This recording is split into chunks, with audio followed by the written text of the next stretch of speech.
I'm going to just start giggling probably. Yeah, this is the most awkward part is the intro. Yeah, I think so. But it is what it is. So. Well, Yates is missing his awkward dating years, so this is good. It's a throwback. I'm missing my awkward It's a throwback to all your awkward first dates. Yeah. Okay. You like awkwardness.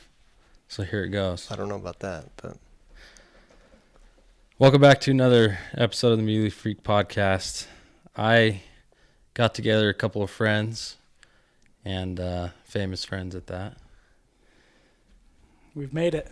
We've made it, James. Jaron Danzy and James Yates. You may know them as Jaron to the Danzy and Yates in the Backcountry. How many followers does Yates have now, Jaron? He's racking them up a solid. What was it? The guy's just 1,200, impressive. 13? He's just he gets it done. No, but so I wanted to have these guys on the podcast. One, they're good friends that are like-minded as far as hunting and the passion for hunting. And also we have similar lifestyles. We all have small families. We all hunt, not the same area, but maybe you guys do. You guys are hunting buddies. Yeah. How long have you hunted together for? Since 13. 4, yeah. So a few years. And I've known you for about that long. We live in the same subdivision. Yeah. Essentially. And anyway, I actually didn't know you were a hunter when I first knew you. But then I came Until across... I said, I seen something. And you're like, oh, that guy hunts. Exactly. Seen it. I think I saw one of your videos under the fever on YouTube. That's your handle on YouTube, right? I changed it now. Oh, you did? I just barely changed it to match my okay. Instagram. So you're no longer the fever? I'm still the fever deep down, but Jaron to the Danzy, I think we'll run with that. And then I met James in person, I think last year, 2016 at the Hunt Expo in Salt Lake City. Jaron introduced me to you. And anyway, we've seen each other at... When you guys locked eyes, I knew something started. It was ginger at first sight. Ginger at first sight. Dude, there's not a lot of us. So when we find each other, we got to stick together. I was almost regretted that moment because I knew I'd then become the third wheel. It's true. I've noticed Jaron's jealousy when you and I talk. Yeah, when we're just posting sparks about in the air. Our pull-ups, our pull-up counts, and Jaron's like, shoot. Do you like how I censored that? I was gonna say the other word. When you can't even sit up straight and be 5'8", and you're bald, you got a lot of things to be jealous of. But you are good looking. I've been called handsome by my mom. And your wife is good looking. Yeah, she is. She's a smoke show. So I think you fared fine. Yeah, we met on a cruise, singles cruise. Did you really? Oh yeah, I saw her on the deck of the boat in knee shorts. I was like, she's part of the group. Jaron had abs at the time, so I did. What he lacked up here on the forehead and the skull, he took had. your attention away by the 6-pack. Yeah. Or was it an 8-pack? Maybe it was a 9-pack. Yeah, maybe. I did climb up a waterfall in front of the whole group and drop my board shorts, and I had yellow Speedo on. And she knew at that point. She said, I got to lock that guy down. That's the man. Yeah, and then Yates and we kindled our romance on Monster Muleys. Oh, really? Yeah, he had posted. I had killed a bull, but I was struggling to find deer up in the high country. And Jaron and I had messaged, or the fever and I had messaged back and forth. And he was in an opposite boat. He hadn't killed a bull, but he'd killed a buck. So we kind of exchanged some information. That weekend, I went and shot that first 3-point that I ever killed with my bow.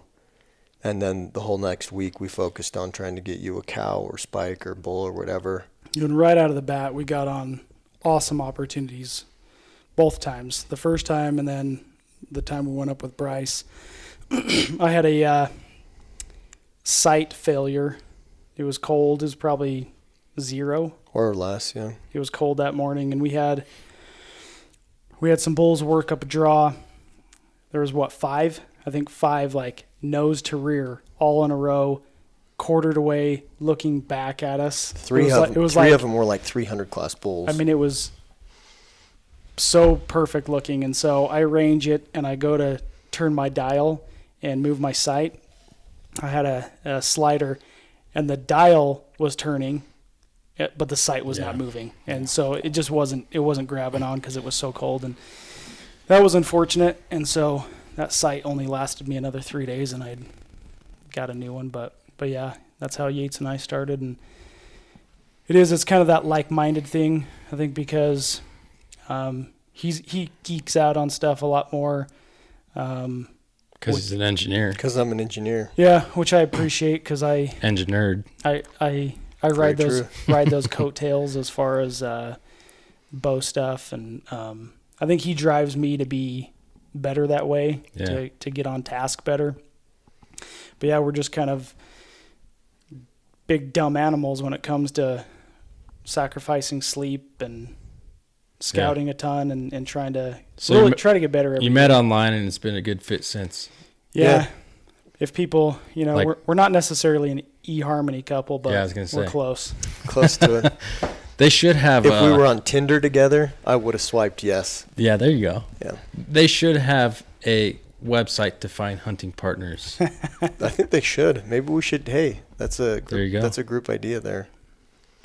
Following that year in 2014, we Jaron had drew a limited entry tag here for Utah, and we went out for 5 days, and Jaron killed one heck of a bull. It was in the Great Salt Lake unit. Great Salt Lake unit. Yeah. So and he killed it right next to a big prime sign. He did. He killed it right next to a big prime sign. It was unbelievable the location that bull died in. So incredible, unbelievable. You can't plan that. No, I mean, who would have put that sign? And you there? both have been in magazines for some of the animals that you've killed. So your bull, and you've had a bull and a buck, right? Yeah. So Jaron has kind of built a relationship with Ryan Hatfield a little bit, and I piggybacked on that.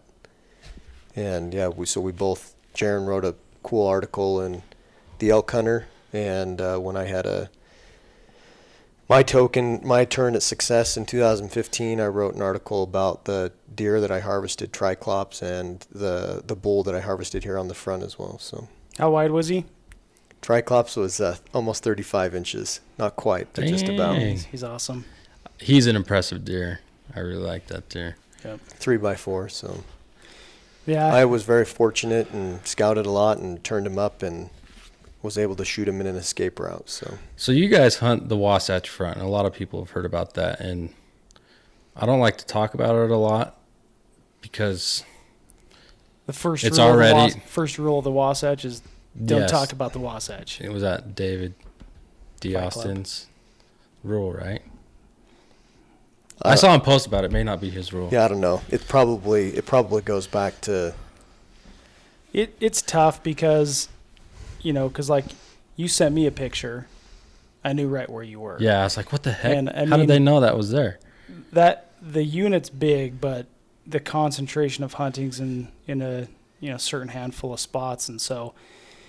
I mean, if anybody posts a picture up that has any sort of background, we've spent enough time trying to hike every hill and all that. We know it, but yeah, it's an awesome place. It's awesome to have it in your backyard, but there's, as other people have talked on podcasts, there's just a ton of pressure. Insane amount of pressure. So many people, and a lot of those people they're not going to be necessarily hardcore. You got a lot of people that go in there and run around and don't really get it. So it makes it challenging to scout, pattern a buck, and think that that's going to be your opening day play.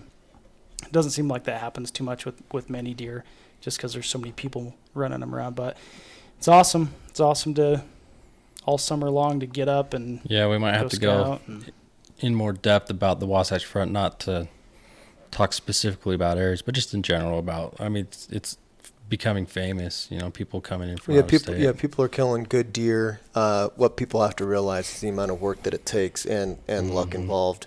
So let's talk about that.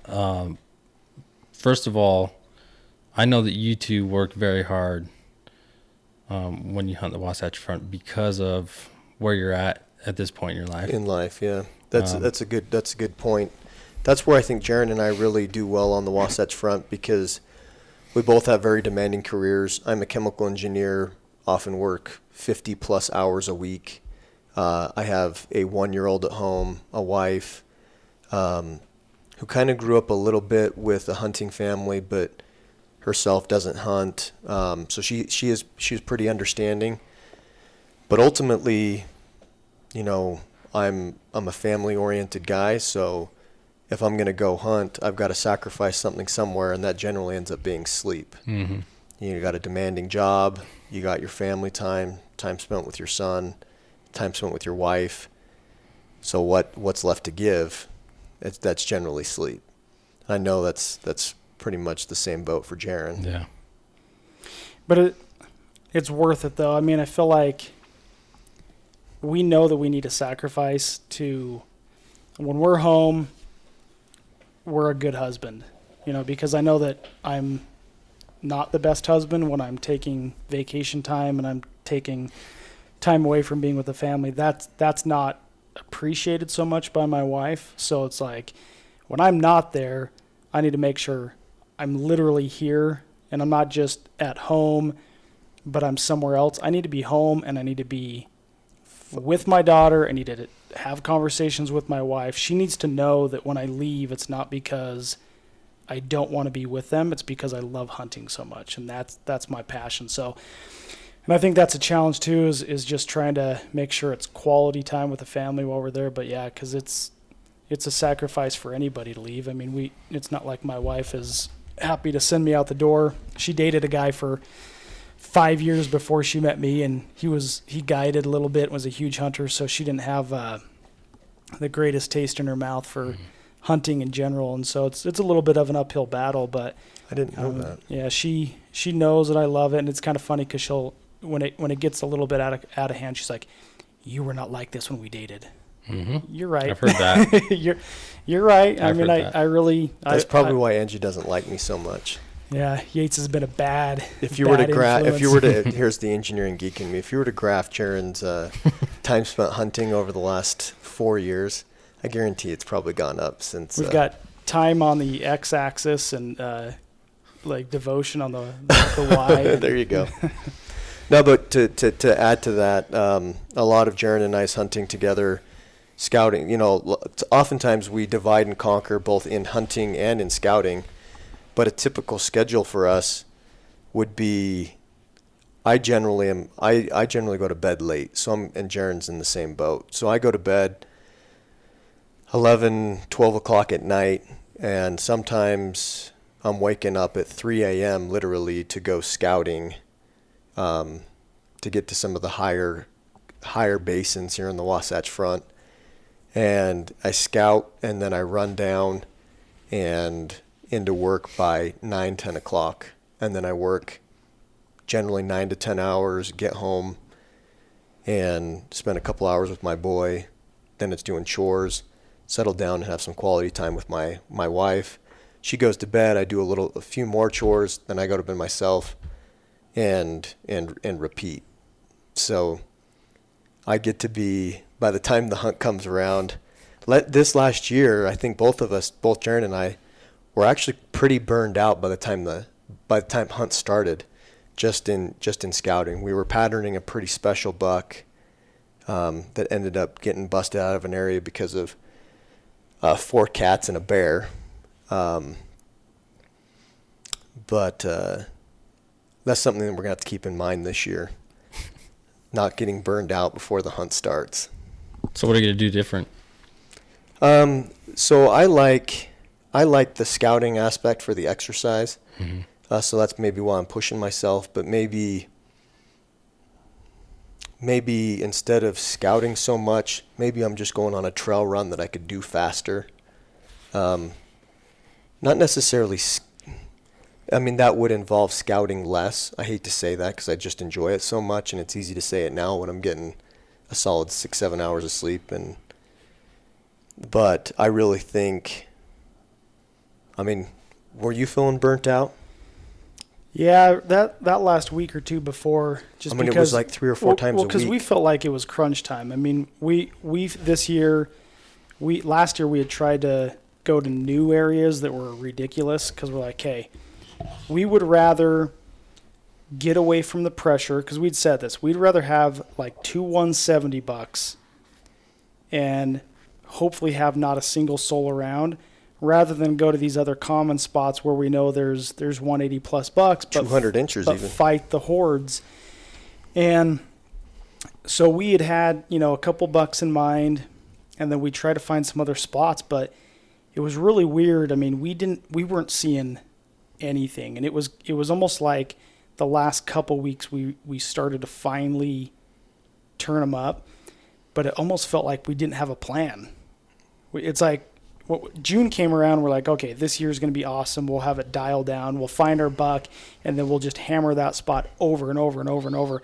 And then it ended up being 2 weeks before the season, and we're thinking, where are we going to be opening day? And so we were really pushing it hard the last couple weeks to figure out what was going to be our Well, we day. knew that the big buck that we were going after wasn't going to have a lot of pressure, but he wasn't patternable because of the predators in the area. Yep. So we kind of had bailed on, not necessarily bailed, but it wasn't looking promising. So we were looking elsewhere. That's where Jaron had said, if we can find an area where we feel the pressure is low and go after a couple of, 170 bucks, as opposed to going into this area where we know there is a true giant, but he is completely unpatternable, or going into some of these more popular areas where there have been, and we had seen 200-inch deer.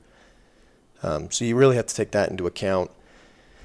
And it really comes down to why you personally, on an individual level, hunt. And finding a partner that has that same mentality is so important. And that's where Jaron and I have really clicked, because our mentality in that regard is pretty much the same. That we'd be willing to sacrifice a chance at a 200-inch deer. And last year, how many 200-inch deer did we know of and scouted personally? 5 probably? Yeah, probably. And we were talking about not pursuing any of them. Well, we wanted to pursue the one that had received an absurd amount of pressure from the predators. But other than that, the 4 others, we weren't even going to pursue, because we valued more. We felt there was a better chance to harvest a really good 170 type buck and we would have been totally okay with that and wanted that, and we wanted to be more isolated than to go, Jaron had mentioned, then go fight the hordes in these areas with the bigger deer. So why do you guys hunt? I mean, what you just explained is, obviously our wives call it crazy. Some other hunters might call it crazy, but I don't think it's crazy, because I understand where you're coming from. But for the listeners, why do you do it? Why do you hunt? Why do you sacrifice so much? For me personally, I just have probably an overdeveloped sense of adventure, and I like to fulfill that. For me, it started with rock climbing, and I got really big into rock climbing and actually traveled the world rock climbing. I've rock climbed in Thailand, Greece, Switzerland, France, Spain. Chuck E. Cheese. Chuck E. Cheese. Your house. My house. That's pretty sweet. Yeah, I didn't know you had that wall. That wall in my house, yeah. And then unfortunately, I wrecked my shoulder pretty bad and basically completely severed a tendon for one of the fingers in my left hand. And I was actually kind of getting pretty depressed because I couldn't fulfill this sense of adventure. And my wife, because I've always rifle hunted, but the rifle season, especially here in Utah, is just really short. And we would draw Wyoming tags every once in a while when we could draw them, and go hunt up there, my dad and I. So I've rifle hunted ever since I was a small boy. And my wife could see that I was kind of getting depressed with my climbing injuries, and Pick yourself up off the floor, James. it's essentially what it was. And her dad is an avid bow hunter, grew up in a very prestigious area in Arizona for elk, the White Mountains. And she said, you know what? You should really look into bow hunting. My dad really loves it. He, he's been successful at it. I'm sure he'd be able to show you some ropes. And just my personality, I'm very detail oriented. Maybe that's just the engineer in me, type A personality. But when I decide to do something, it's a hardcore analysis. I read like 10 books about bow hunting. And once I decided to buy that bow, the decision had already been made to go hardcore into it before I even purchased the bow. That's just how I am.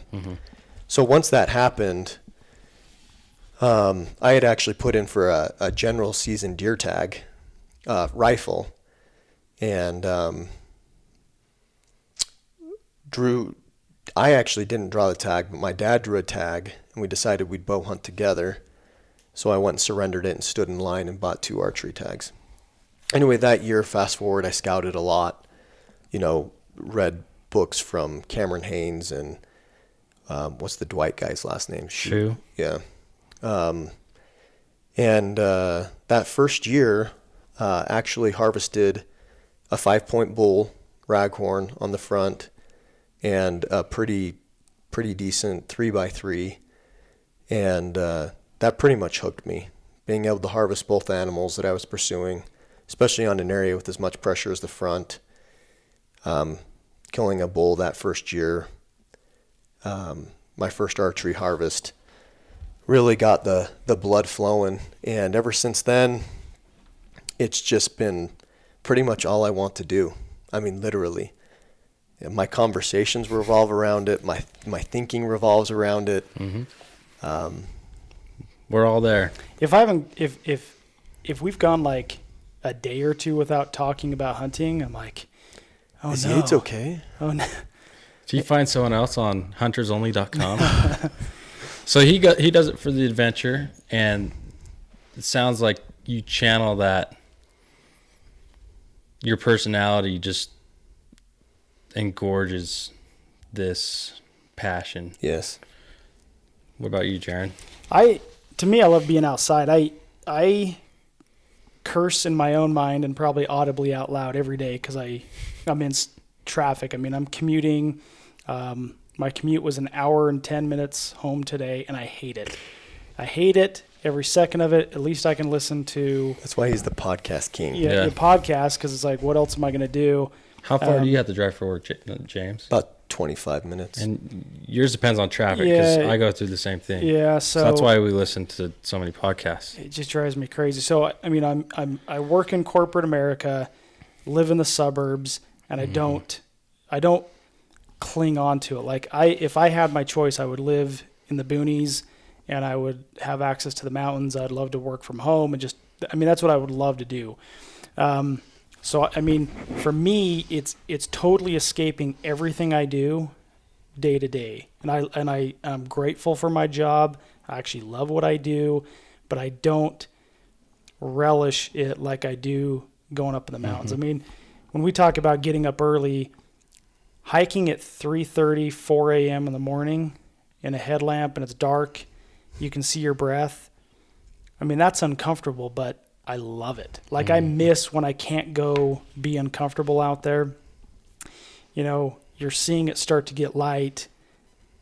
I feel like everything I do in hunting, I get back. I feel like at work, if I bust my butt, if I do things at home, not always is it like appreciated and paid back to me. I feel like when I hunt, I'm always paid back in either health, mental clarity, the experiences, the things I get to see, like just the animals that I see and watch.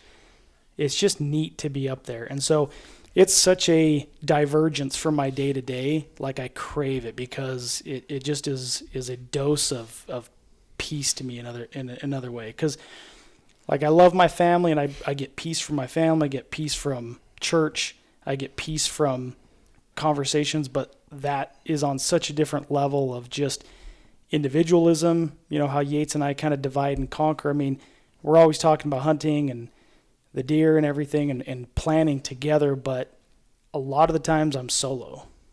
I mean, so it's a good, from waking up at 3:30 in the morning all the way until I get into work, I can start my day with like 5 or 6 hours literally of solitude.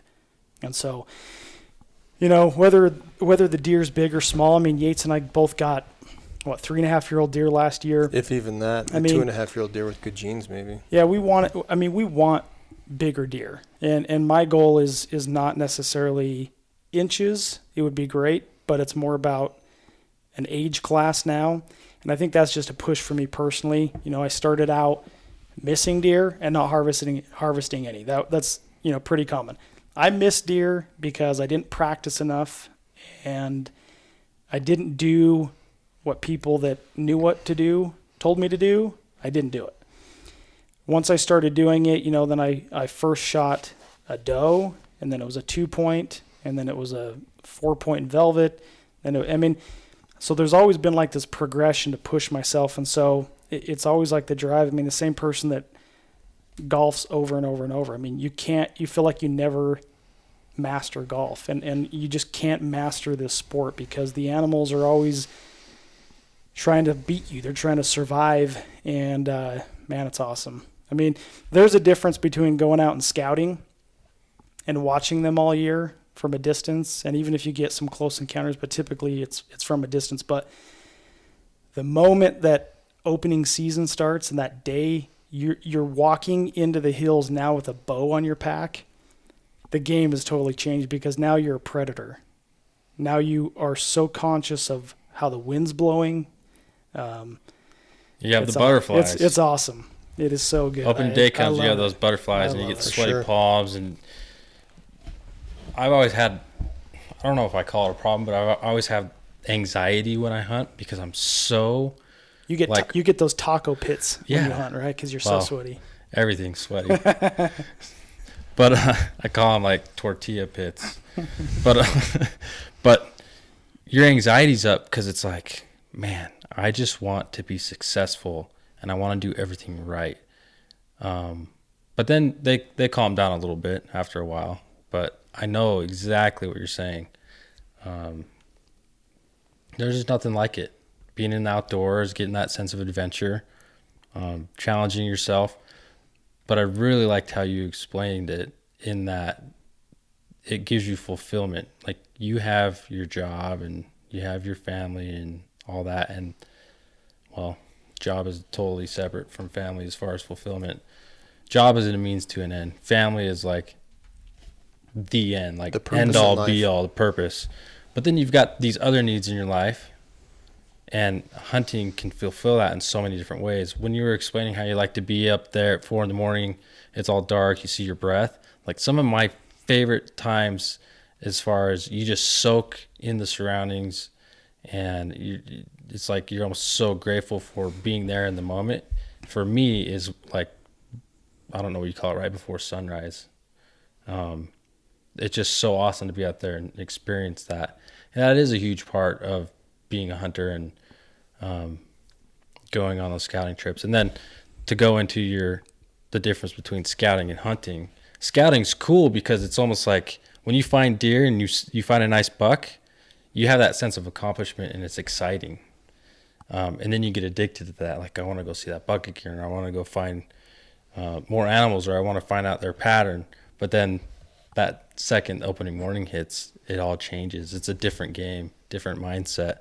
It's almost like the first day of hunting, if you have a bad experience, you're like, man, I kind of wish I could scout still because there's so much less pressure. Yeah, there's less pressure. You don't feel like you're not going to fail.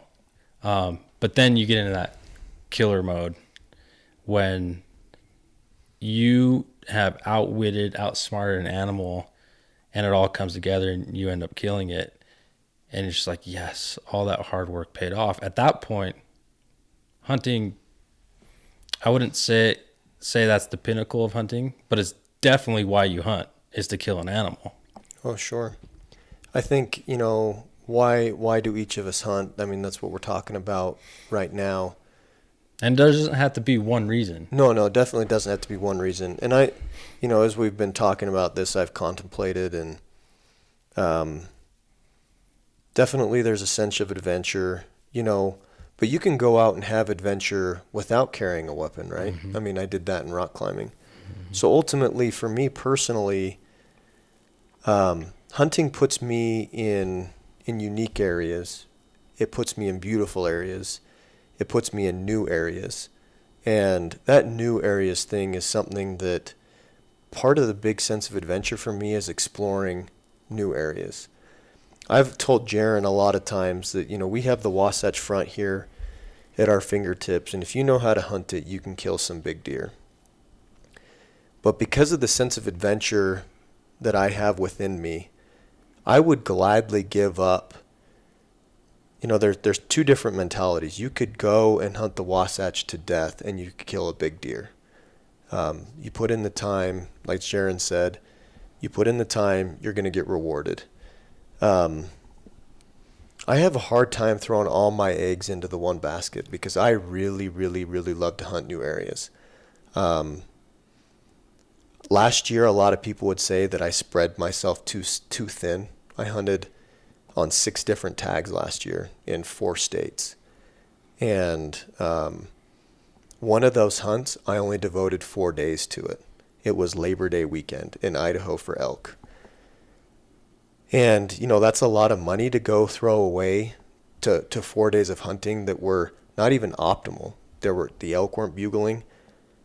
But when I look back on photos and memories, that hunt with one of my good friends, Chris, was one of the highlights of my year last year. And it didn't, we didn't harvest anything. That's 2 years in a row now. I thought I was the highlight of your year. Well, you're always the highlight. I get needy. So. And jealous. So to be able to go up into that area, see new country, find an OTC elk unit that fits my style, which is something that I'm trying to do. And once I find an OTC unit that I like, I'll probably hunt it a couple of years and be like, I want to try something else now. I really like watching and reading the Western Hunter magazines and watching the episodes. I feel like the mentality that I have for hunting is very similar to Nate Simmons, and I look up to him a lot. Mm-hmm. I really like his, he's always talking about shooter bucks. One year in Wyoming, he had like a solid 170, 180 class buck. And I remember watching the episode, and he's in pursuit, like mid-stalk, and he sees like a 160 caliber buck. And he's like, well, the 160 caliber buck is a shooter, and I'd be happy with it. And he's in a heck of a lot better position to kill. I'm going to go after the 160. That's kind of my mentality. And bird in the hand is better than 2 in the bush. Yeah, exactly. Because I'm not necessarily concerned with inches. As Jaron said, I want to kill the biggest buck that I can. But ultimately, when it comes down to it, what's more important to me is seeing new country, experiencing new country, and filling my tag.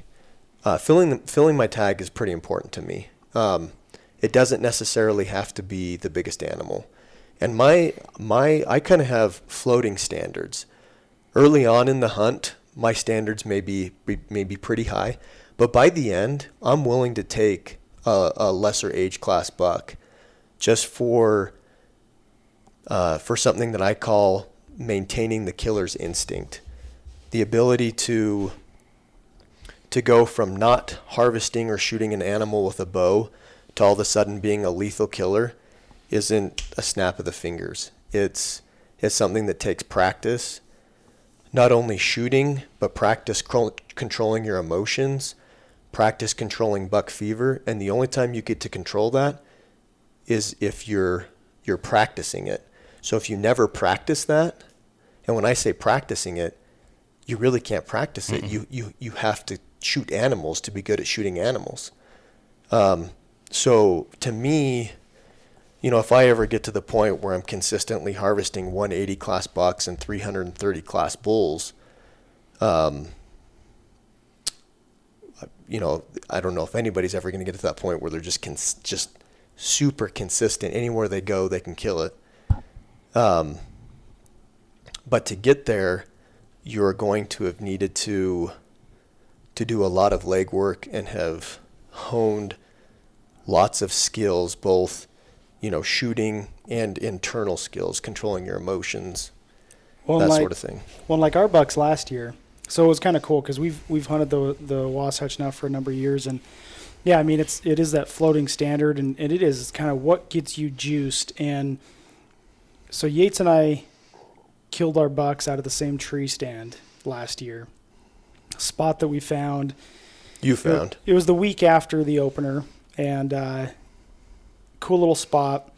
And, before I shot mine and before he shot his, there were even different bucks that we had to hold ourselves to not do it. And I posted some footage of one. It was a young buck that's got 3 cheaters. He's probably a 2.5-year-old buck, but he's a 3x3 with 3 cheaters. And, I'm not one to say, I'm not one of those guys that's, he needs 7 years to grow. If something gets me juiced, I'm going to be hard pressed to not take the shot. So I was able to pass on that one. Same buck came by when Yates was in the stand, and he's texting me like, he's here. He's here. Should I shoot him? And I'm like, if he makes you happy, if you want to. And he's like, I don't know, and ended up not doing it. But, both of our bucks just got us going. I mean, mine came in, and it was kind of a cool experience because instead of stalking one or ambushing, I mean, I'm sitting there as quiet as can be, and I hear the ksh, ksh, ksh, and I know steps are coming in, and that just gets me worked. And so that's fun. And I look back at last year, and again, I went into the season with a 170 or better. I've never killed anything over 120 inches, but I've killed a buck 5 years in a row now, and it's been awesome. On a unit that has probably a less than 10% archery success rate too. Yeah, and there's lots of guys that could do the same, but lots of guys are trying to hold out for better, and that's the initial goal. But man, I look back at every single buck that's hanging out in the garage there. They all just take me back, and I think that's the cool thing too. Is do I regret shooting that buck because he wasn't big enough or old enough? No way. I mean, first time out of a tree stand, all by myself. Typically, that's how it ends up being. I seem to like shoot them when I'm all by myself, but that's what it's all about. Is it's hearing your dad's stories, it's telling your buddies your story, and I mean, there's really no connections that I've been able to find with other people out in public as with other hunters. I mean, because we all get it. We get, especially with bow hunting, like we get that you have to shoot your weapon so much to be proficient at it. You have to put in so much time, and it's so difficult to get within bow range and to execute a good shot. Because how many times do you actually say, okay, I'm going to go after that deer. You get there and you miss the shot. Like all of us bow hunters have missed the shot. Mm-hmm. So you realize that it's not just being 40 yards. Oh, it's dead. I was 40 yards, so it's dead. No. Dudes miss it 15 and 20 yards. Well, they can deer can jump the string. They can react to your movement. Just getting within 40 yards, even having a clear lane, doesn't mean it's done. Yeah. I mean, so we get it with other guys that have harvested animals because we get all the work that goes in, all the pride that comes out, and when I eat a piece of jerky from a deer that I shot, hauled out on my back, I think about it every time I pull the bag out. It's true. It's awesome. I just ate a deer roast 2 nights ago. It was my first archery deer that I killed. And that hunt came back into my memory. Mm-hmm. And it was 2015. And I was like, that's cool. I've got meat from that deer. Because I didn't kill an animal last year. Like we were talking about. You have them 5 yards. It's not guaranteed. Yeah, it's never you can hit him in the shoulder. Elk at 5 yards, hit him in the shoulder. Sure. And I hope everybody does it. I mean, there's been so much drama on social media, and, we all need to realize what we're fighting for. Mm-hmm.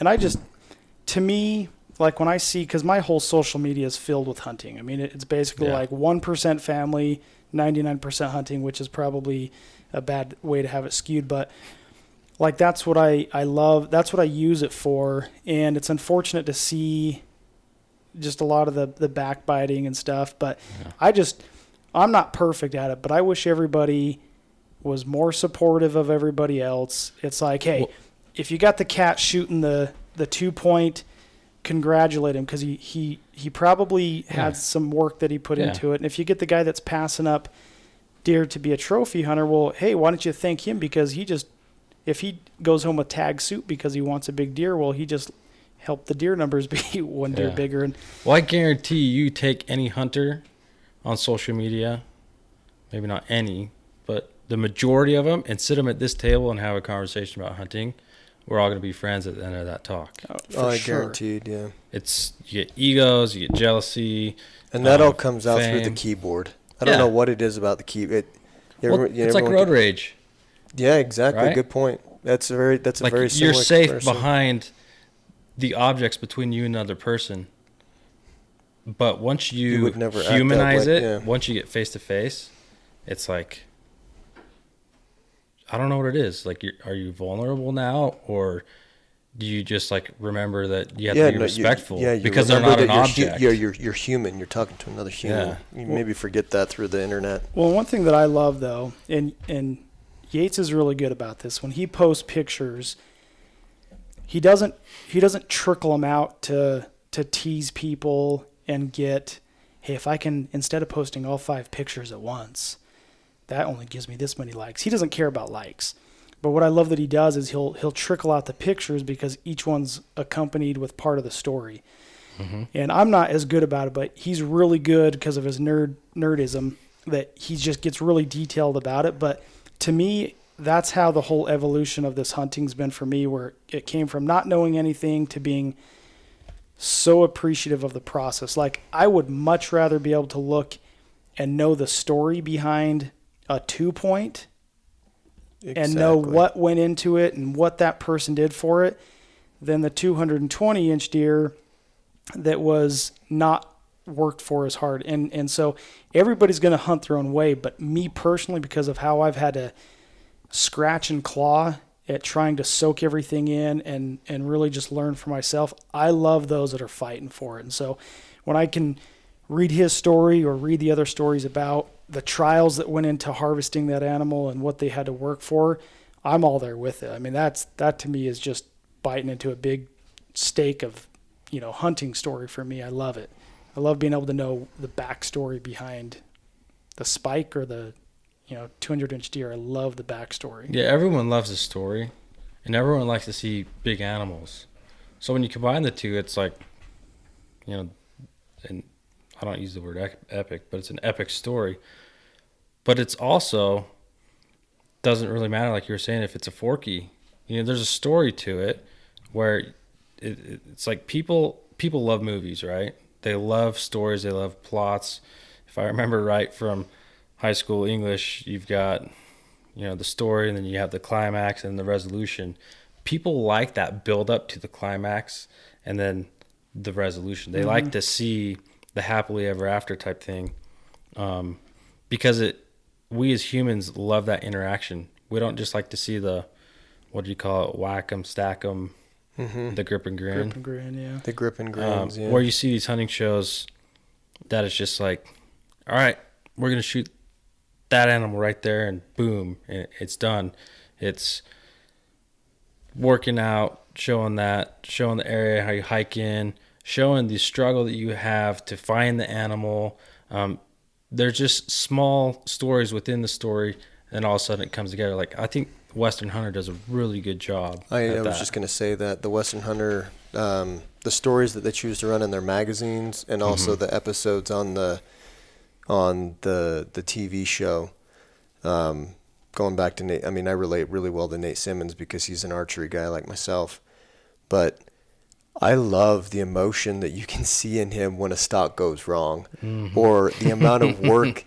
I mean, Nate is carrying around, it looks like he's got 50 pounds in his pack all the time. I know. And the amount, and I'm just like, man, Nate works his butt off for what he's doing. And I really respect, I'd already said, I really respect his mentality. And he doesn't, everyone that I talk to, the Western Hunter episodes on TV are some of their favorites. Yep. And they're not necessarily killing giants on that. I mean, there's several episodes that they don't even harvest an animal. And I know Solo Hunter, Tim Burnett, there's episodes where he doesn't harvest an animal.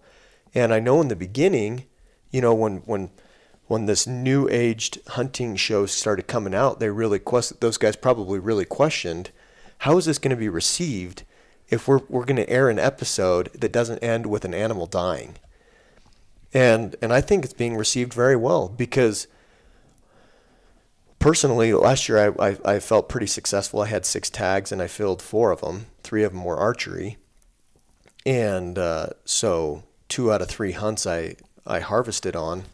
But especially from an archery standpoint, you can't assume that's going to happen every year. And so what's more relatable, watching a TV show where a guy is hunting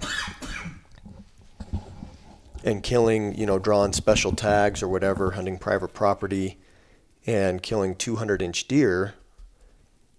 Or is it more relatable a guy hunting public land on over-the-counter tags and not necessarily filling them every time? That's definitely a lot more relatable. Yeah, people don't like to tell the story of missing the animal or wounding it, but I think the thing is everybody relates.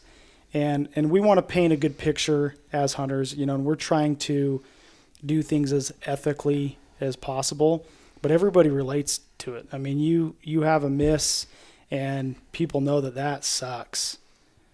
Big time. I mean, especially because we kind of think it's like sometimes on elk on the front, it's like, okay, I've got one chance per year.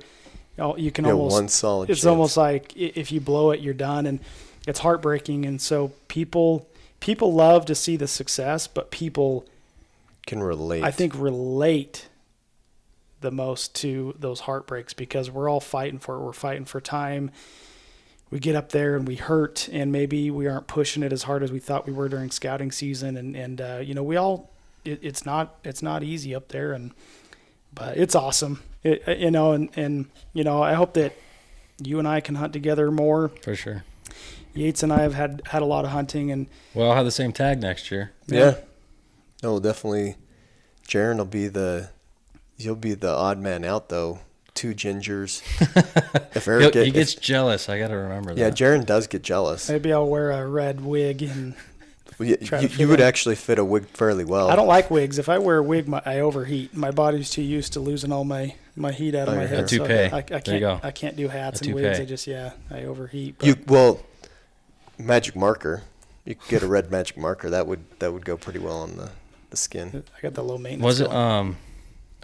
Was it Tim Burnett? I can't remember who it was, but they said some of their most successful or well-received episodes was when they didn't harvest an animal. Yeah, because I think because you can relate to it. Well, that's what Jaron was saying, and it got me thinking. Okay, why do people get so many likes if they post this picture of, this trophy animal, but then you post a picture of, I don't know, maybe a drop of blood on a leaf or whatever, and you tell that story of missing an animal, it doesn't get as many likes. That's a good one. I mean, I don't know. And first of all, it's not about likes, but you get what I'm trying to say. No, right? I understand what you're saying.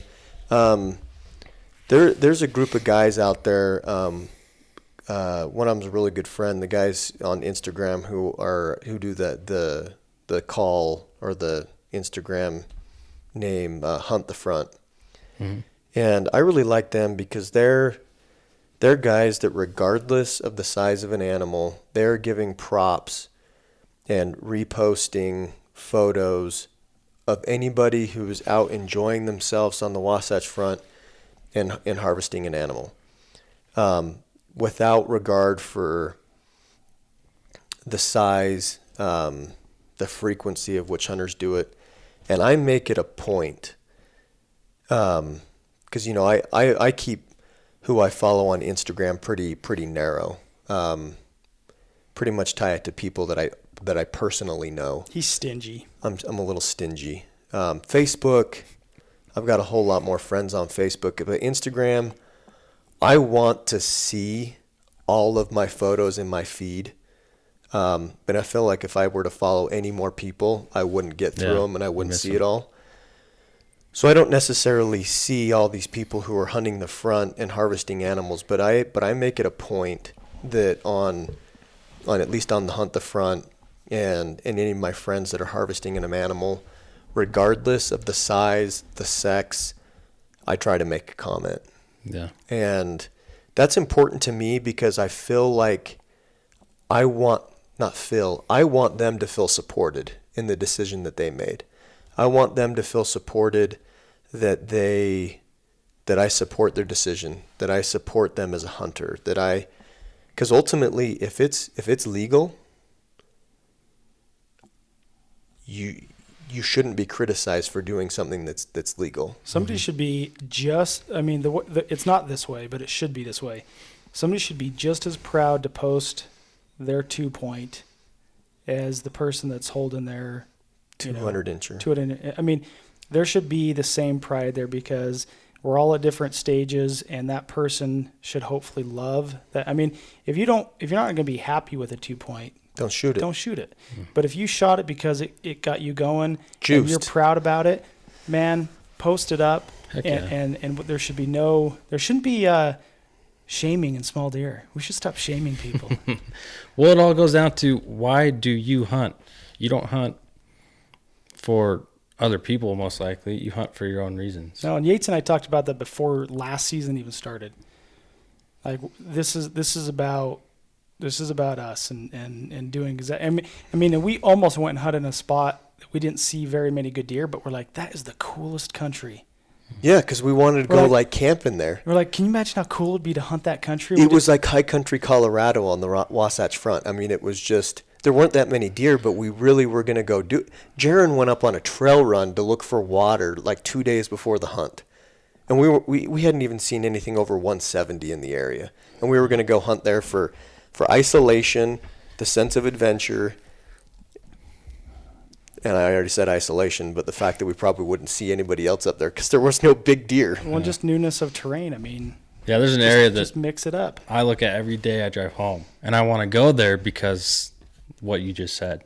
I don't know if there's going to be deer up there, and I'm thinking if there are, it's going to be a big deer. But who knows? You got to go check it out. Yeah. But it's like what you said, Jaron. You should be happy with the decisions you make, because it all should relate back to why you hunt. You don't hunt for other people's reasons. You hunt for your own. Yep. And like this year, so my son, who lives in Oregon, he may be out here for the opener this year. So this year, the opener for me is totally going to revolve around if he's here. If he's not, then it might be crazy elevation climb, doing it crazy like every year. But if he's here, my opening weekend will be sitting in a blind with him and hoping that he can get to see me shoot something. So it's different, and that's something where I'm still not gonna. If any bull walks in, he's toast. Yeah.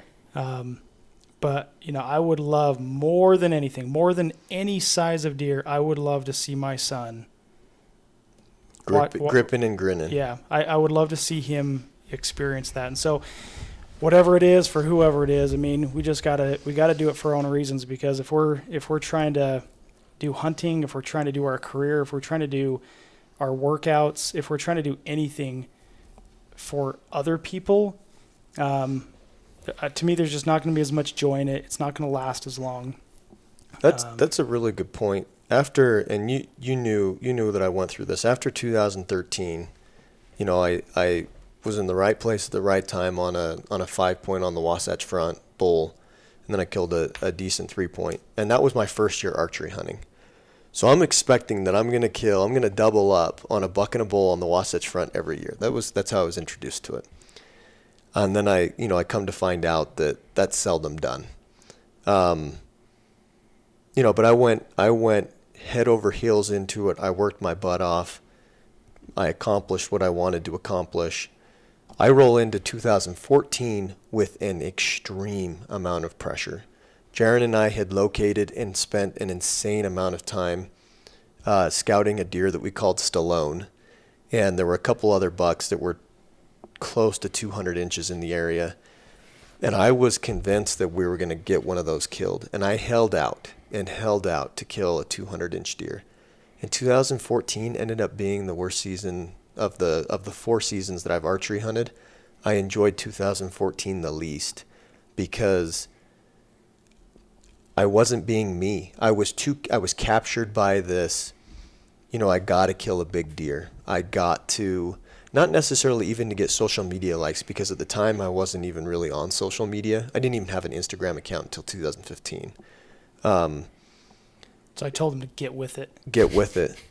Come on, dude. It helps So with your self-esteem. You're not even hashtagging, bro? Yeah, you're not even hashtagging. So I go through this season, and I was just dealing with an immense amount of pressure. And I actually, as you had said, Zach, I didn't harvest anything in 2014. 2015 comes around, and I was apprehensive to start, even though I had located this buck triclops, 35 inches wide, beautiful 3x4, in one of the highest places on the Wasatch Front. It was just what I wanted to do. It was super adventurous. Even though I had this buck and it was just perfect spot for me, I started 2015 with some serious anxiety. I'm already pretty anxious person, and I started. Wound. He's wound tight. Yeah, wound tight. I'm wound tight, and I started with so much anxiety for that season, and I almost didn't want the season to start because of, well, am I not going to harvest an animal again like 2014? Well, 2015 comes, and I had a great season, and then fast forward to 2016, Jaron and I got sick with salmonella that kind of put the damper on things for the first month of the season. I fed you poison. Yeah, Jaron fed me poison. I fed myself poison too, but yeah, just so. So 4 days after the opener, we're eating Jaron's jerky in the same area. Then we go down to attend to family needs, and then we go back up to a different area. We actually divide and conquer for the evening after we did some family things. So we go back up in the evening. He goes to one area, I go to another, and I'm getting text messages from him like, "Are you feeling okay?" And I'm going, "Oh, I'm not feeling so good." So at one point I think we lose cell phone reception, and I'm just starting to just crash. I mean, I'm having shakes. I'm sweating but freezing. I know I have an absurd fever. I've already had extreme diarrhea. I don't know what's going on. So I get out of the trailhead and get reception. It was one of those both end issues going on. Yeah, and Jaron is like, "We've got the same thing," because I'm about dead. Anyway, we keep in touch. So this story isn't about the salmonella, but it was a hard way to start 2016. So even though I had a successful season in 2015, that pressure of, am I not going to kill in 2014 or 2016 starts creeping in. And I went on this Idaho hunt, wasn't in very good shape because I had lost 12 pounds of muscle. And then shortly after that, I drew a Wyoming elk tag, went there, still hadn't recovered. Maybe it spread myself a little too thin, but I was enjoying the country I was in. And I was starting to force it, and I wasn't enjoying it because it again was trying to switch this mentality. And then by the end of 2016, after I made the decision in that tree stand to harvest a mediocre 3-point, my season completely changed after that.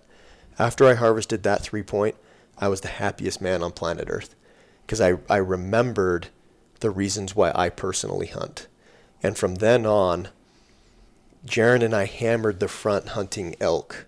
I mean, hammered 3 to 4 times a week, insane schedules, working a heavy load, a 1-year-old at home. And towards the end, I remember Jaron commenting that you were getting a little burnt out. And at the time, I was dealing with some work complications that were pretty stressful. And I had told Jaron that, man, the season can't end because this is what's keeping me alive right now. That was your therapy at that point? That was, I needed some massive therapy with what was going on at work. And now he needs a psychiatrist. Yeah. So it's interesting when I'm taking the whole long spiel that I'm trying to say is when I'm not hunting for my personal reasons, I am not happy. And I really, really have experienced that over the last couple of years. And I'm grateful that I've identified that because hunting needs to me, it can't be a popularity race. It can't be about inches. It can't be about any of that. Life in itself is stressful enough, and hunting needs to be about a release. It needs to be about fulfilling this sense of adventure, and everything else is a byproduct. If I harvest a big animal, great. If I, the other things that come with it, if it happens, it's great. If it doesn't, I'm not going to force it. It is an awesome thing that we get to do. I mean, I have some weird issues. Like, I'm allergic to raw fruits and vegetables. I have a narrow esophagus I can't swallow. I'm short. I'm bald. I probably have the muscles of a 7th grade girl. I just 8th grade.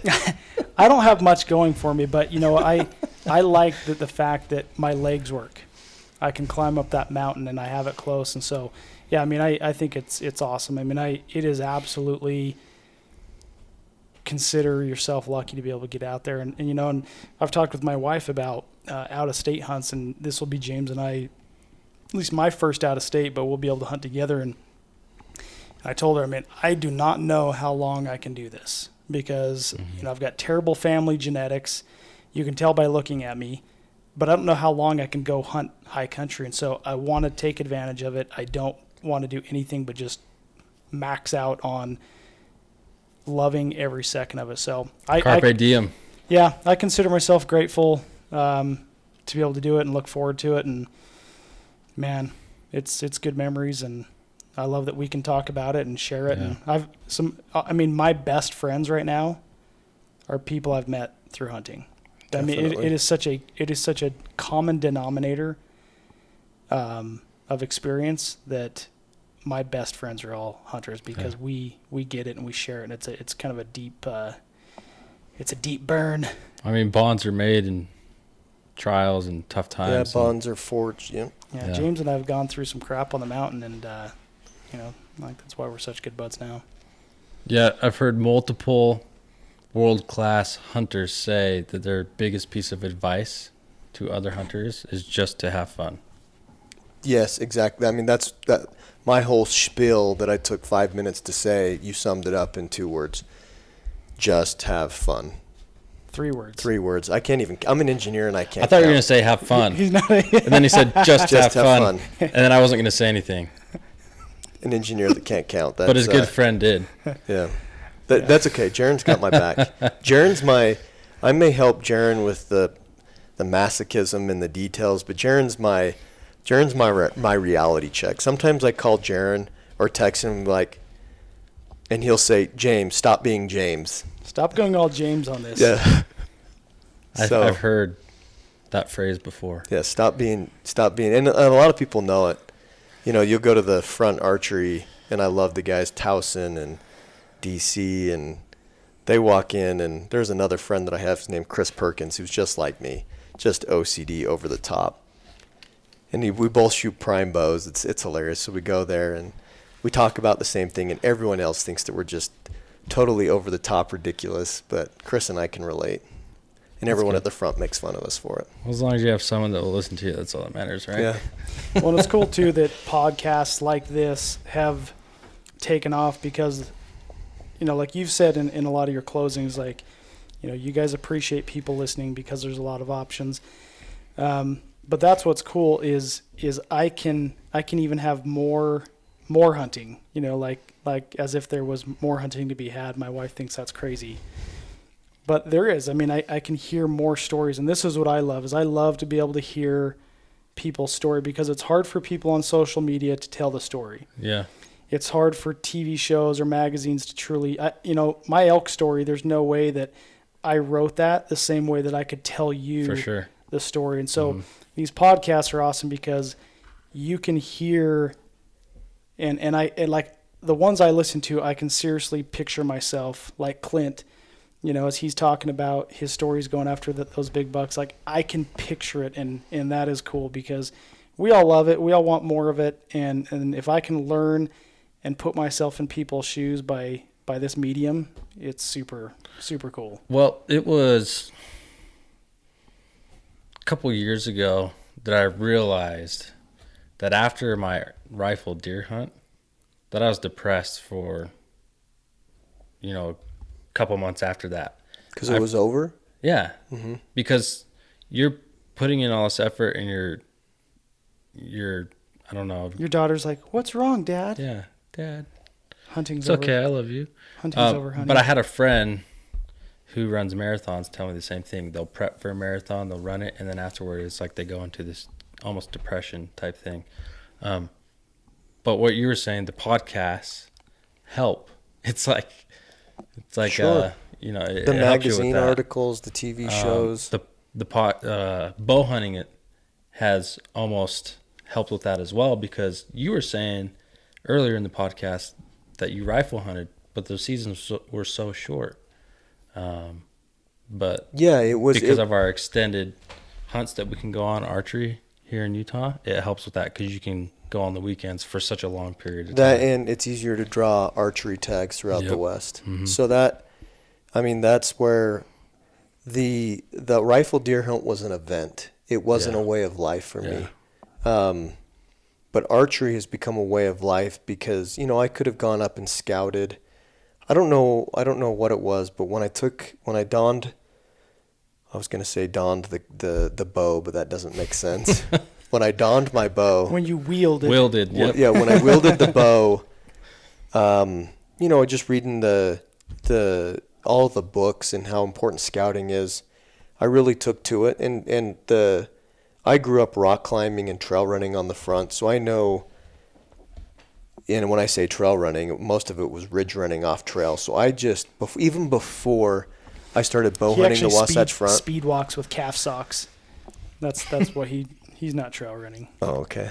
But short shorts. Yeah. Come on, James. So the ridge runs that I've done have really, that's maybe why I kind of hit the ground running on the front, was because I already knew where animals were from early morning and late night ridge runs. So, but not being able to hunt the rifle here and being so close to it, it's just such an easy mechanism to start out a day. When I say easy, getting up at 3 a.m. isn't easy, but it is easy when you get the sense of you're awarded with so much for doing it. Yeah.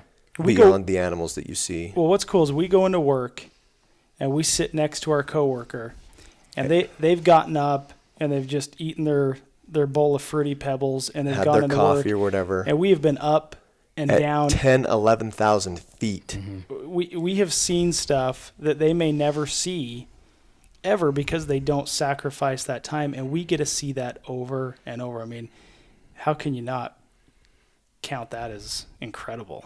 That's you've what accomplished more in the last 5 hours as they will all month, as far as getting out and enjoying life. Yep. And when I said earlier that I was getting a little by the time the season started last year, I was getting a little Grumpy. no, I wasn't getting grumpy. Burnout. Burned out. Yeah, that was the word. Was I getting grumpy? You get grumpy I sometimes. guess I'm Typically, they go hand in hand. Yeah. So I guess I was getting a little burned out. You were but turning into me. Yeah, you are the definition of grumpy. I have so. my short fuse problems. But that was probably more of I was just getting way too. I wasn't looking after my physical well-being so much. I was exercising like crazy, but I was sacrificing a lot of sleep because my boy, bless his little heart, even at 1 year old, still doesn't sleep through the night at all. Little jerk. So. Look what you did, you little jerk. So even if I got to bed at like 10:30 miraculously one night, my boy would wake up at 1 o'clock and I'd be awake. I'm not giving him a present this weekend because of what he's done to you. Yeah. Canyon, No, he's getting Canyon, better. you are not a jerk. Kenyon is not a jerk. He is, when he's listening to this podcast 10 years from now or whatever, I love you, my son. You can sleep as little as you like. But Uncle Jaron gets to harass him as much as he wants. So. Yeah, it's a lot of fun. What we have here, we're really lucky to have it too. Oh, absolutely. To be able to be in the mountains. You got to drive to the trailhead, but literally you could be up on the mountain at the trailhead in half hour for you less. From where I'm at, what some of the main trailheads and some of the 2 main canyons that I hunt, 3 main canyons that I hunt, I can pretty much be to any trailhead in under 25 minutes. Any trailhead. That's great.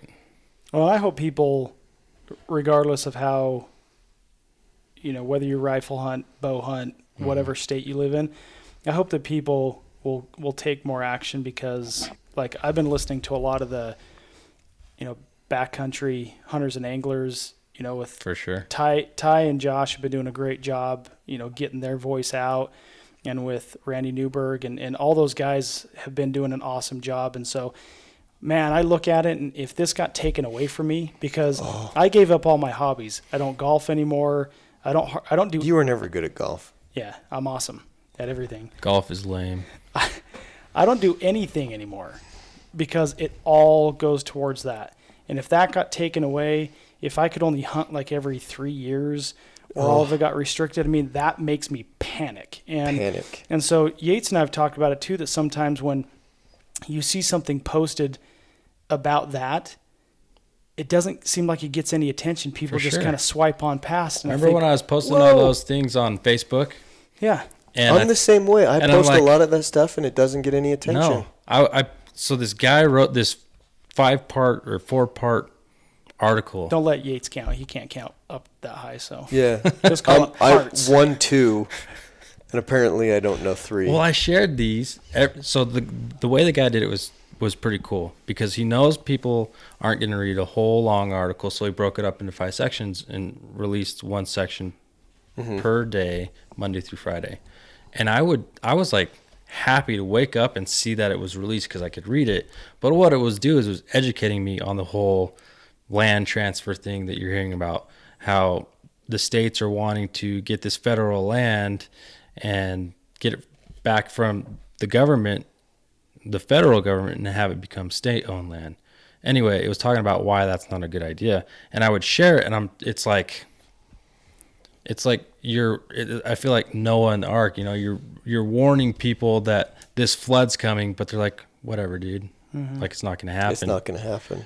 But it could happen. You sit someone down and you explain to them what's happening, and like you pose the question, what if this was taken away? They're like, dude, we can't have that happen. Like, no way. What do we have to do to get involved? Well, the answer is do your research, be informed, join backcountry hunters and anglers. What's the other one? Teddy Roosevelt, TRCP. Just Google TRCP, Teddy Roosevelt. You'll find it. There's a lot of companies out there who are trying to make the public aware of what's going on. And the thing is, everybody should realize it's not hunters. It's your rock climbers, it's your hikers, it's your mountain bikers, it's those that love to backcountry camp. Everybody. And that's why the whole thing about posting appropriate stuff for hunters is it's because we want to all play in the same team. Yeah. We can't disrespect the hikers we see in the canyon. It's all of ours, and so we need all of their voices because it should be important to all of us. It's not just hunters. It's public land, not hunting land. Yeah. Your public land will become private. I mean, becoming state-owned is one step closer to being private. And when it's private, who has been out there and has wanted to go somewhere, and you drive up to the road and there's a gate and it's locked, private property, no trespassing. Man, how do we get up there? You can't. It's just it's taken away, and they could just be blocking off the access because where you want to go may be public. But I've run into that so much. Yeah. What's unique is we're sitting here we've talked a little bit about the Wasatch Front. I mean, you could have 3 podcasts about the Wasatch Front exclusively. You could have a whole podcast. Yeah, exactly. Like, you guys could literally Hunt the Front could start doing podcasts. Hint. What the one thing that I was going to say is this year, I needed to take some time away from work because I'm a consultant engineer, so I only work when work is available. So part of my stress was I was running out of work, so I took some time away from the office and we went down to Arizona, and I purchased an over-the-counter tag to hunt mule deer, and I was hunting no more than 25-30 minutes away from a metropolitan area of 4 billion people. I don't know about 4 billion in Phoenix area, but I'm not kidding, within 40-minute drive. And so it's not limited to here on the Wasatch Front. I couldn't believe how fun I had on that Arizona OTC tag, and just it accomplished everything I wanted to do. I killed a mature buck. He didn't have the biggest antlers, but I didn't care. Yeah. He was probably the oldest. I mean, I've killed a big buck. He was probably 6 or 7 years old. The buck that I killed in Arizona was probably at least 7 years old. His teeth were completely worn, and I was seeing new country. I'd never hunted the desert before, and that's what the people in Phoenix have in their back door. So, there's areas in Nevada, California, Wyoming, the lucky dogs that get to live in Wyoming and Idaho. So Salt Lake and the Wasatch Front isn't the only place that you can hunt out of your back door. So basically, you have it all. You have it in every Western state. Yeah, you pretty much do. And we collectively are very lucky. So I'm not, we're not saying everyone come hunt the front or everyone go hunt the foothills outside of Phoenix. I'm not saying that. Or, Unit 39 outside of Boise for, they have their own extended season out there. Find what works for you and gets you out in the outdoors, and what is fun for you, and do it, and stop being concerned about the things that are superficial, and you'll be happier that way once you find it. I mean, I started hunting because my dad was a hunter, and I looked forward to that deer hunting trip every year, and I loved it. And I'm sure he loved it too, because I remember writing essays in middle school about hunting and why I hunted, and I remember pretty vividly it's because I got to spend time with my dad and my brothers, and that was really why I got started. And then that's evolved over time, and I still I hunt with my brother, and sometimes my dad, but he's getting a little bit older to where, it's not the same. He can't keep up with where I want to go. And, anyway, not to get off topic, but we will not have that opportunity for our kids if we don't do something today. Exactly. And going back, TRCP stands for Theodore Roosevelt Conservation Partnership. So just want to clear that up for the listeners. I have a tattoo of that on my shoulder. I should have just lifted up my sleeve. Yeah. Well, your arm's so small that font is pretty tiny. Jaren's been doing some pull-ups and push-ups. I got like 8-inch biceps. So those things are getting bigger. Yeah. So you could say, hey, that deer's mass is as big as my bicep. Yeah. Check it out. People are like, no way. Feel it. I wonder if the bases of these sheds right here on the table have as much circumference as Jaren's biceps. You wanted to Pretty say close. girth, but I wanted to say didn't. girth, yeah. Nobody talks about girth when they talk about my arms. Well, guys, it's been fun. We could go on forever. This is a good group here. How long did we talk before we hit record? 45 minutes. Maybe an hour. It's like Is midnight. it midnight? It's midnight on a weekday. Midnight 30. Burning the candle at both ends. Yeah, got to get up at 6 a.m. It's all for the hunting. We're just prepping you for scouting. Yeah. Coming up so here. I've actually got to I hit 8 hours 2 nights this week, in the first time in a long time. Wow. My boy and my wife are off with visiting her sister in California, so I've had some good workouts, some good bow shooting, got my taxes done, 7-8 hours of sleep. I'm feeling pretty good. So midnight 30 just doesn't feel that bad right now. It doesn't. Yep. So, but his night's not over. He's gonna go watch the Bachelor tonight when he gets home. I hit You've record. Yeah. I can't. That's kind of a lie. It was on here when I arrived, and Jaren was intently watching. But guys, come in. It's almost over. Guys, come in and watch. Jaren claims that his wife was watching it. Well, the wives are allowed to watch it as long as we're allowed to go hunting. There you go. It's give and take. Mm-hmm. That's one last thing before we close up. that a lot of people need to realize, that the women in our lives, they don't just love staying at home and taking care of the kids, despite what we may think. One thing that I hunt a lot, and a lot of it, maybe just, morning hunts, but I hunted out of state quite a bit. But what a lot of people need to realize is that in our relationship, it's very much give and take. So we focus on time for our family, time for us individually, and then time as a couple. And ever since the first of the year, my wife's probably been snowboarding at least 30 times. So I'll get home from work, having worked 9, 10-hour days, and we've got the most rambunctious, awesome little kid in the world.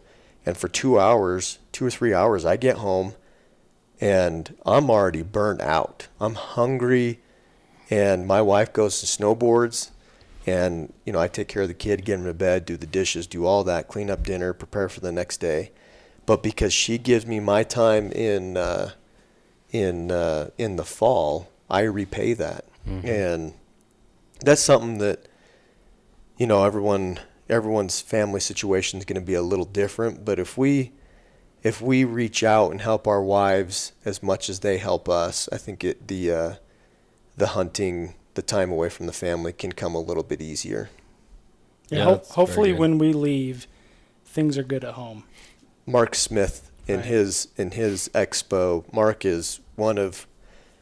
Smith is one of my big idols. Mark, this is the third consecutive episode that you have been brought up.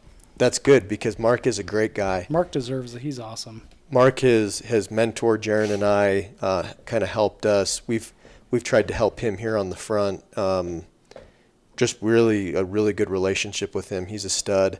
And the one thing, I've been to every one of Mark's seminars at the Western Hunt Expo here in Salt Lake for the last 3 years. And every single time somebody asks, what's the most important thing? And Mark is the only one that is man enough to say it. And what he says is that you make sure the most important thing beyond physically, beyond everything, is that you are prepared to leave in all aspects, with work and most importantly with family. If you go on a hunt and you've left, in bad terms with work or with your wife, and you're hunting the backcountry, that is going to get you home faster than anything. Sure you will break down. And you have an excuse to leave. You have an excuse to leave, and it will nag at you. Mm-hmm. And that is honestly the best source of advice for any sort of backcountry hunting out west. Obviously, you need to be in shape. Everyone knows that. Yeah.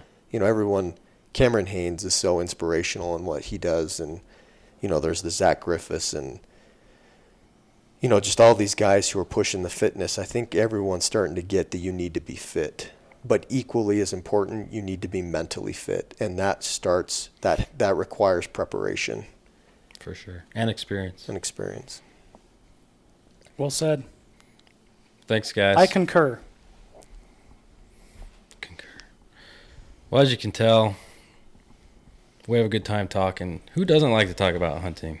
That's great. Or life, really. I mean, we've talked a lot about life and what's important. Well, there's more to it. It's not just about hunting. It is about, I would not sacrifice my family for the hunting. Not. And so that's why it's like, as much as I love it, I love my family more.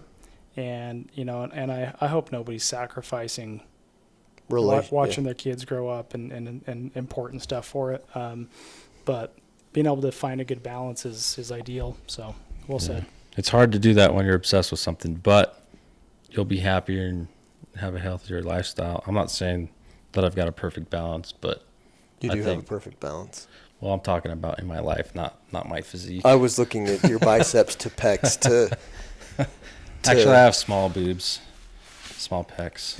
I wouldn't have guessed that. Yeah. You've been staring at them all night. I have.